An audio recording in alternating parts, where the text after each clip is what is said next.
નમસ્તે દર્શક મિત્રો, પુંછા ડિજિટલમાં આપનું ફરી એકવાર સ્વાગત છે. શેર બજારમાં આગામી સપ્તાહની ચાલ કેવી રહેશે, ગયા સપ્તાહે આપણી ધારણાઓ કેવી હતી અને બજારે કેવી રીતે બિહેવ કર્યું છે એની સમીક્ષા કરવા માટે આપણે ફરી એકવાર મળ્યા છીએ. તો અત્યારે સ્થિતિ એવી થઈ ગઈ છે શેર બજારમાં કે રોકાણકારો અને ટ્રેડર્સ બંને બરાબરની ગૂંચવણમાં મુકાઈ ગયા છે. રોકાણકારોની સમસ્યા એ છે કે બજાર અત્યારે જે સ્તરે છે ત્યાંથી પોતાના ઇન્વેસ્ટમેન્ટને એવરેજ કરવા કે નહીં.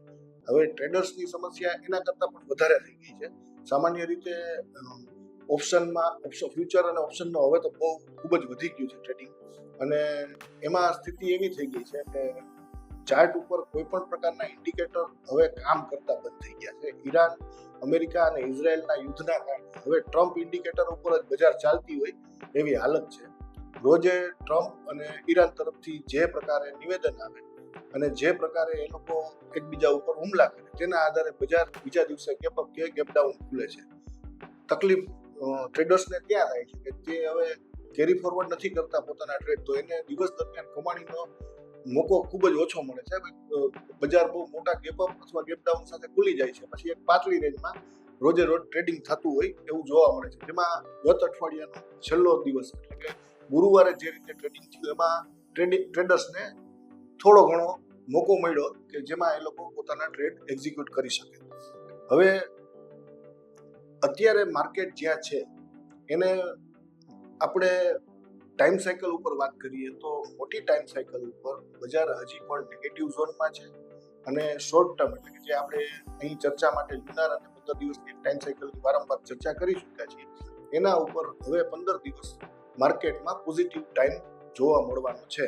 પણ એનો મતલબ એવો નથી કે બજારે અત્યારે જે 22,700ની આડેગાળે છે નિફ્ટી, ત્યાંથી રિકવરી શરૂ થઈ જશે. એનું કારણ એ છે કે યુદ્ધના કારણે ક્રૂડ ઓઇલના ભાવમાં જે પ્રકારે તીવ્ર વધારો થવા લાગ્યો છે એના કારણે રૂપિયા ઉપર આરબીઆઈના ઇન્ટરવેન્શન પછી પણ દબાણ વધ્યું છે.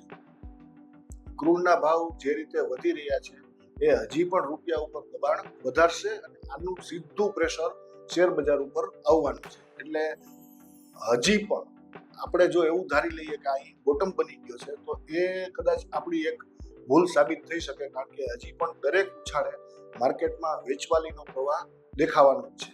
ગયા અઠવાડિયે ગુરુવાર છેલ્લો કારોબારી સત્ર હતું ગયા અઠવાડિયે, અને 22,700ની નજીક સુધી નિફ્ટી સરકી ગયો હતો અને ત્યાંથી નિફ્ટીએ જબરદસ્ત ઉછાળો આપણને દેખાડ્યો અને માર્કેટ ઓલમોસ્ટ પોઝિટિવ ઝોનમાં જઈને બંધ થઈ ગઈ. હવે 22,700નું મહત્વ અહીં એ છે કે સ્ક્વેર ઓફ 9માં 90 ડિગ્રી એંગલનું એક મહત્વનું લેવલ છે.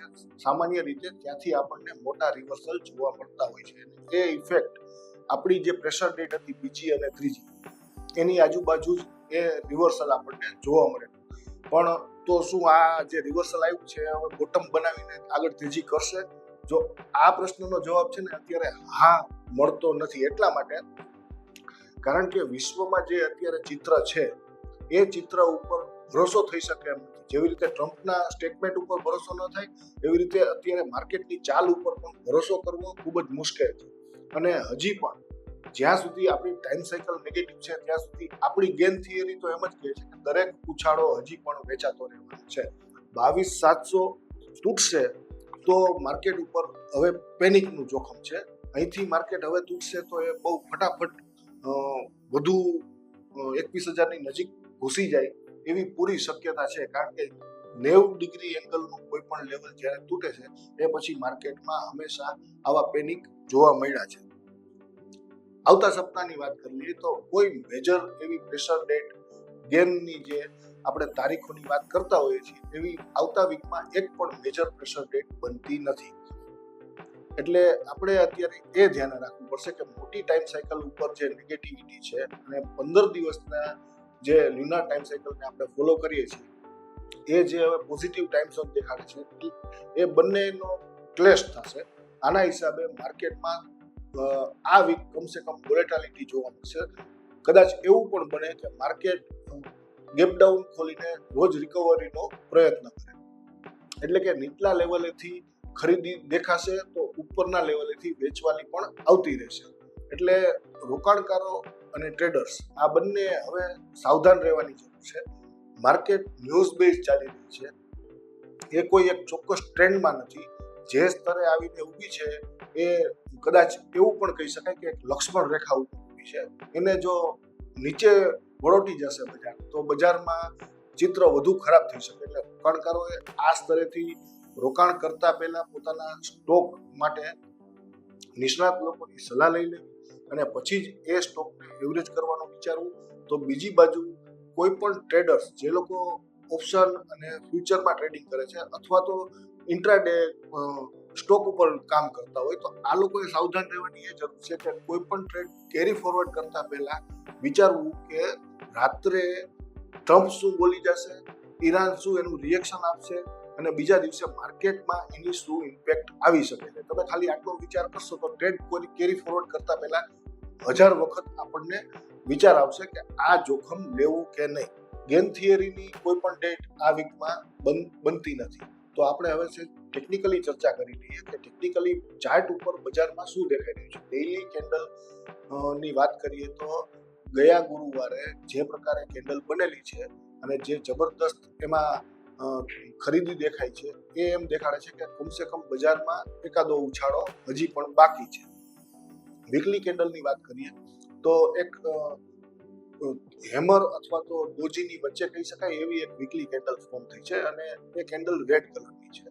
માર્કેટમાં નીચેથી જે ખરીદી આવી છે અને ઉપરથી સતત જે વેચાણ થઈ રહ્યું છે અને માર્કેટ એની વચ્ચે ક્યાંક અટવાઈ ગઈ છે એનો સંકેત વીકલી કેન્ડલ ઉપરથી મળે છે.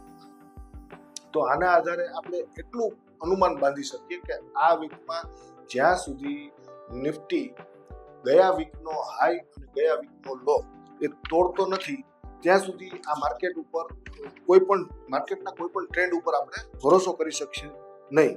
હવે જો એ લેવલની ચોક્કસ વાત કરી લેવામાં આવે તો 22,941 અને 22,182 એટલે કે આશરે 800 પોઈન્ટની રેન્જ છે. આ 800 પોઈન્ટની રેન્જ વચ્ચે નિફ્ટી આ વીકમાં ફંગોળાતો રહે એવી પણ શક્યતા છે. જો કોઈ પણ એક દિશામાં એ લેવલ તૂટશે તો એ બાજુ જબરદસ્ત ચાલ પકડશે. એ પણ આપણને આ કેન્ડલ ઉપરથી આપણે ધારણા બાંધી શકીએ છીએ. ટ્રેડર્સ આ બંને લેવલને એટલા માટે ધ્યાન રાખે કે 22,182 મજબૂત સપોર્ટ તરીકે કામ કરવાનું છે આ આખા વીકમાં અને 22,941 જોરદાર રેઝિસ્ટન્સ તરીકે કામ કરશે. એટલે જ્યાં સુધી કાં તો આ બંનેની વચ્ચે માર્કેટને ટ્રેડ કરવાનું નિવારવું જોઈએ અથવા તો આ લેવલની નજીક આવે તો રિવર્સલ ટ્રેડ એક બની શકે છે. નિફ્ટી અને સેન્સેક્સ ગયા અઠવાડિયે જ્યાં બંધ આવ્યું છે એ નિર્ણાયક ઝોન છે. હવે અહીંથી નિફ્ટીએ તેજી કરવાની હશે એટલે કે બોટમ ફોર્મ કરવાનો હશે તો પણ અહીંથી હવે નક્કી થવાનું છે આ લેવલથી 22,700 ની નજીકથી. અને જો અહીંથી વધુ મંદી કરવાની હશે તો પણ આ લેવલ તૂટશે એટલે મંદી આપણને દેખાવાની છે. આ વીકમાં આપણી પાસે ટાઈમ સાયકલની કોઈ મહત્વની ડેટ નથી એટલે આપણે હવે પ્રાઇસ સાયકલ ઉપર વધુ ભરોસો રાખીને આગળના ટ્રેડ કેવી રીતે એક્ઝિક્યુટ કરવા એ નિર્ણય કરવાનો થશે. તો આપણે અગાઉ એક વખત જે ચર્ચા કરી ગયા છીએ એ જ ગેમની પદ્ધતિ આપણે ફરીથી એક વખત શીખીએ. આપણે એવી વાત કરેલી કે કોઈ પણ ઇન્ડેક્સ, કોઈ પણ સ્ટોક એનો ભાવ ઓપન અથવા ક્લોઝ ડેઇલી કેન્ડલમાં ઓપન અથવા ક્લોઝ પ્રાઇસ જે હોય છે એનું વર્ગમૂળ કાઢતા જે આંકડો મળે છે એ આંકડાને એ ઓપન પ્રાઇસ અથવા ક્લોઝ પ્રાઇસ એમાં એડ કરવાથી જે નવો આંકડો આપણને મળે છે એ આપણો રેઝિસ્ટન્સ બને છે. ફરીથી એ જ આંકડાને એટલે કે ઉદાહરણ તરીકે તમને સમજાવું કે 100 રૂપિયા ઉપર એક સ્ટોક કામ કરી રહ્યું છે તો આપણે એનું રેઝિસ્ટન્સ કાઢવું હશે તો 100 નું આપણે વર્ગમૂળ કરશું. 100 નું વર્ગમૂળ થાય 10. હવે 100 માં 10 ઉમેરીએ તો 110 મળશે, એમાં ફરીથી 10 ઉમેરીએ તો 120 મળશે, એમાં ફરીથી 10 ઉમેરીએ તો 130 મળશે. આવી જ રીતે 100 માંથી એ વર્ગમૂળને બાદ કરીએ એટલે 90, 80, 70 આવી રીતે આપણને લેવલ મળશે. આ લેવલ સપોર્ટ અને રેઝિસ્ટન્સ તરીકે કામ કરતા હોય છે.